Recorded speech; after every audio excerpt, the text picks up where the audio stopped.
اور اب ذکر کریں گے عید الاضحیٰ کا۔ کراچی کے مختلف علاقوں میں عید الاضحیٰ کے پہلے روز قربانی کے جانوروں کی علائشیں ٹھکانے لگانے کا عمل جاری ہے۔ کہیں سے علائشیں اٹھا لی گئیں تو کہیں علائشوں کے ڈھیر لگے ہیں۔ سندھ حکومت کے فوکل پرسن ضلع وسطی سندھ سالڈ ویسٹ مینجمنٹ نے علائشیں ٹھکانے لگانے کی تمام تر ذمہ داری ڈسٹرکٹ سینٹرل کے بلدیاتی نمائندوں پر عائد کر دی۔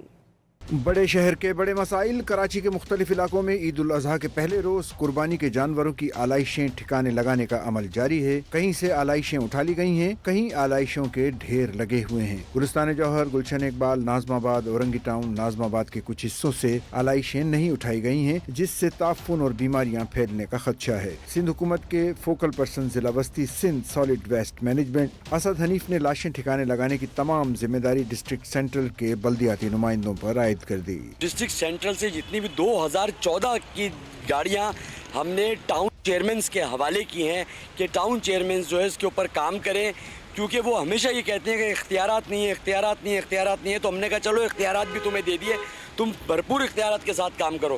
اگر اب نہیں ہو رہا تو اس میں میری کوئی غلطی نہیں ہے۔ میئر کراچی مرتضی وہاب نے بلدیاتی عملے کے مستعد ہونے کا دعویٰ کیا، باور کرایا کہ وہ سنجیدگی سے کراچی کی بہتری کے لیے کام کر رہے ہیں۔ مایوسیاں پھیلانے کا سلسلہ ختم ہونا چاہیے۔ شہر کی بہتری چاہتا ہوں، چاہے آواز کے ذریعے ہو، بات کے ذریعے ہو، کام کے ذریعے ہو، کردار کے ذریعے ہو، ہمیں کام کرنے کی ضرورت ہے۔ کب تک ہم جو ہے لوگوں کے اندر یہ مایوسی بانٹیں گے؟ طبی ماہرین کے مطابق جانوروں کی علائشوں کو کھلے میں پھینکنا انفیکشن اور ہیضہ جیسی مہلک بیماریوں کا باعث بنتا ہے۔ بدبو، کیڑے مکوڑے اور تعفن سے بچنے کے لیے ضروری ہے کہ متعلقہ ادارے فوری طور پر انہیں تلف کریں اور شہری بھی مقرر کردہ پوائنٹس پر علائشوں کو ٹھکانے لگائیں۔